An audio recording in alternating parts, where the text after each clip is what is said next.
Hey, JP, we've heard some rumors about trades and whatnot, but I'm just curious who is it okay to trade on this roster? Because Luis Castillo, not a homegrown guy, and expensive, and then you look at like Andres Munoz. I guess he wasn't really homegrown; he was part of a trade, but I don't know. Is that something that you're okay with? Just because they have had pretty good success. I mean, that part of their roster has been, they've developed guys, they've developed bullpen guys.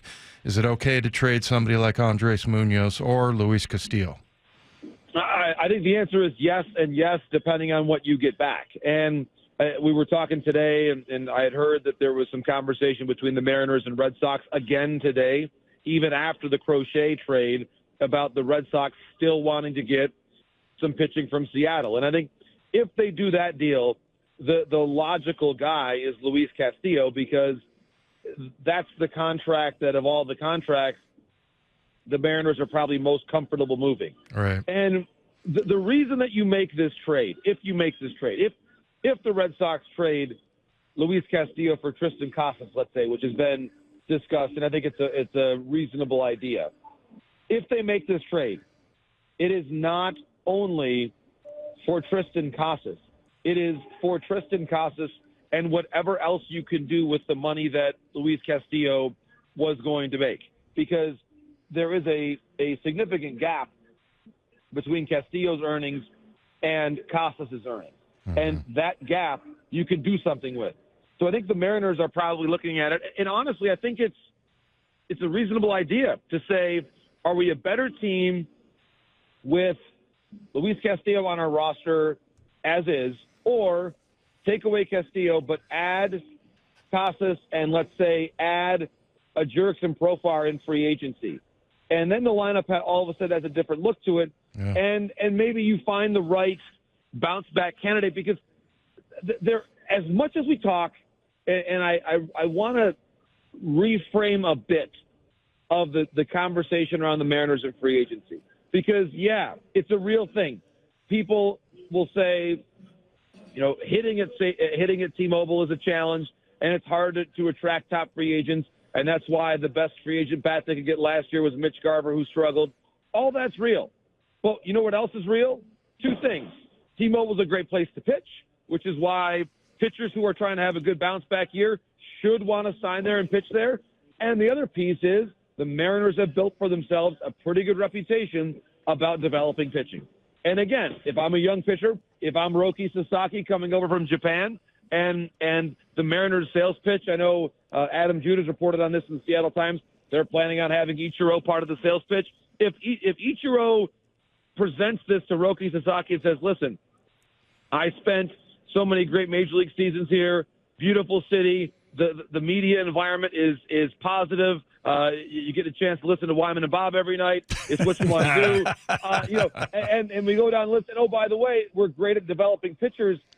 Own that. So bring in the pitching, and then if you got to eventually trade the pitching for bats, do it that way. But I think that we're seeing that there's not – it can be a frustrating thing for the Mariners to chase one free agent bat after another, only to hear in the end, well, either Seattle is too far away from my home or the ballpark's too big. Well, forget about that. Develop the pitching, and then when the time is right, like it is right now with Castillo, trade the pitching for the bats that you want. Give me the scouting report on Triston Casas, because I can look at his numbers. I see he's going to be 25 in January. He's big dude, 6'5", listed at 244. So he's a big dude, left-handed hitter. First baseman, I can see his number. He only played 63 games this year. Was he injured, or what? I don't know what was going on with him. And what does he project? How does he project? Injured. He was injured this year, and injury prone is a bit of his story. I think that's part of the Red Sox concerns about him, to be honest with you. So I think that's part of it. He is a bit of a free spirit. And I think in Boston that has at times become a topic of discussion about, is he this old-fashioned Red Sox grinder mentality, the way the Red Sox have built their teams. He's not – his personality is not like Dustin Pedroia's personality, okay? So I think that it's more of a again, more of a free thinker, loves the game, but is someone that I think you can have a conversation about things away from baseball with. And I honestly think Triston Casas would be a more comfortable person, I believe, playing in Seattle than he was in Boston or has been in Boston. So I think, and by the way, I believe the Mariners are aware of this, part of his personality, and so are the Red Sox. So I like that idea. I think that's a very good foundation to where things could go for those conversations. And by the way, the Red Sox might similarly be thinking if they trade Casas, it allows them to potentially pursue Alex Bregman and move Rafael Devers or have Bregman play second base. There are reasons why the Red Sox, I believe, are willing to move Casas. He does have big-time power upside, but he's also been a little bit injury-prone, and I think culturally maybe hasn't been the easiest fit with the way the Red Sox have their clubhouse culture. Boy, injury-prone at 24 years old, turning 25, you don't love hearing that. But what defensively, what's the report on him? Good, solid defender at first base. He's not described as an elite defender, but a good defender, and I think that would be a part of his appeal, that you would at least have someone there that you feel can handle a position defensively. And I think too, the Mariners, even if they get Casas at first base, I would say that they probably have to add one more infielder. I was even a little bit surprised that they didn't take an opportunity to add one more infielder in the Rule 5 draft. I know there were a couple that were selected, and I thought that maybe just because of their need to add in some more bats and some more gloves around that infield, that they would take advantage of potentially that possibility. We didn't necessarily hear about it today, but I do think it's overall an area of need for the Mariners. In terms of how the Mariners address the rest of the infield, because I agree with you, they need a couple of bats there. I don't know who their second baseman is. We've heard maybe they're going to platoon with Ryan Bliss and Dylan Moore. I don't know who their first baseman is. I don't like the idea of Luke Raley being your first baseman. No idea who their third baseman is going to be. I don't even know if they have anybody in the minors that's even close to coming up there. So how do they address third base? Alec Boehm's name has been attached to multiple teams. He faded at the end of last season, got benched in the postseason. So those are things that are kind of red flags. We've heard Bregman attached to the Yankees and different teams. How do they address third? Yeah, I think it's a really important question. I do believe that Boehm is still a possibility.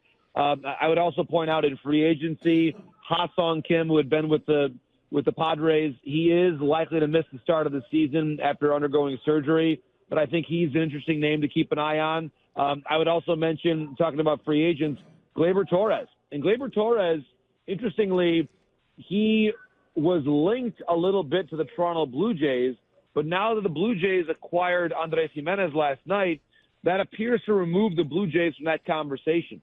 And so Gleyber Torres' market, which I thought would be pretty strong based on how well he played for the Yankees in the playoffs, I think Gleyber is a bit more attainable potentially for the Seattle Mariners right now. So I would keep an eye on that possibility. How about Jose Iglesias? The way that he bounced back this past year with the New York Mets, if you want to have on the station a little bit of contemporary pop music that he produced, he's also good for that. So you've got some additional optionality with what Jose can bring to the party. But there are certainly some trade fits too, and that's where if I'm the Mariners and if I'm having a conversation with the Red Sox, and again, for the record, I believe they are having that conversation with the Red Sox about potential trade fits. I would be asking not just for Casas, I would want to have an infield bat to mix in there as well. I mean, whether it's David Hamilton came up and I thought played pretty well for them at different times this past season. I could see him being a fit. To me, this should be if you're trading Luis Castillo, I think you've got to get Casas plus an infielder. Again, Hamilton's one name that has come up. Maybe Marcelo Meyer becomes an interesting possibility. Of course, he's one of their better prospects in the Red Sox system. So those types of options I think are there. And if I'm the Mariners, I would try to address the infield. If I can't get Gleyber Torres, and again I believe that Gleyber would be a good fit for the Mariners, but if I can't get him for whatever reason, I think you have no choice but to delve into the trade market for someone like a Nico Horner with the Cubs, Isaac Paredes with the Cubs as well. The Rays have some different options too. Yandy Diaz, we've discussed before. So they're out there. But I think that the Mariners have to proceed with that right combination of being patient about the right offer, but also being aggressive when the moment is ripe, because they simply cannot bring back another year with this same collection of players and fall just short of the playoffs because they lack the appropriate amount of offense. Yeah, I couldn't agree with that more. Just in the two guys you met in Jose Iglesias and Gleyber Torres are both second basemen, and that's certainly a need for this team as I see it. But at third base, it feels like I guess the options are a little more limited. You brought up Isaac Paredes. We talked about Bohm. Who else outside of that? Because when you're talking about Torres and Iglesias, you're talking about addressing second base, right? Correct. Yeah. I mean, those, and I would say that, Iglesias can move around the diamond a little bit. There was some thought that perhaps that in his case that Iglesias could maybe again play third base, or that Gleyber could have played third base with the Yankees. But interestingly, I'd point this out: the Yankees had a chance to move him to a different spot and did not. And wanted to keep him at second base and move Jazz Chisholm over there. Interestingly, we just saw someone move who theoretically could have been a good fit for the Mariners. That was Jake Berger, who just got traded to the division rival Texas Rangers. He's a third baseman. Yeah, there's not a ton, I would say, of really good third basemen out there. It seems like it's kind of a shallow part of the marketplace. There are certainly some other names out there. The Cincinnati Reds are one team that, because of the guys they've got coming back, whether it's Christian Encarnacion Strand, they already have traded Jonathan India. I think he's a pretty interesting guy to keep an eye on. Santiago Espinal is now with the Reds. He's someone that they, again, not a big-time bat.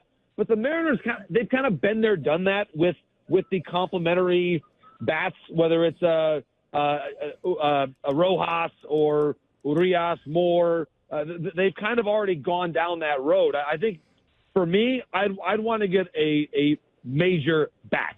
Right. And that's why, for me, Bohm, he is not perfect. I get it. But he can hit the ball out of the ballpark. And I think right now Alec Bohm is probably about as good of an option as you would hope to find. The last one I'd mentioned, how about Nolan Arenado? And I don't necessarily think that the Mariners are his first choice to go to. He's got a no-trade clause, so he's sort of able to take the measure of things. He didn't list them. Apparently he listed like 6 teams he would go to, and the Mariners were not on that list.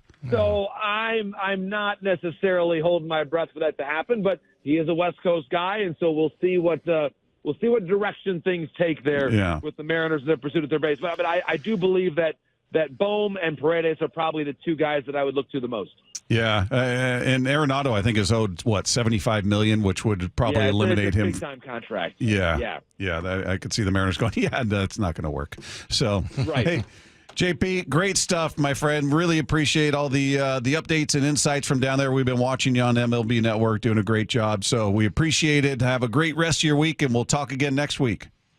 Bob and Dave, sounds great. Really appreciate the kind words. And I think next week, let's get into a bit of that Roki Sasaki conversation, because I really think that the Mariners, I believe they'll be a top 5 suitor for him. So let's check back next week and see where things stand by then. Absolutely. We'll do it. Thanks, JP. Thanks, man. Looking forward to it. Thank you. Thank you so much.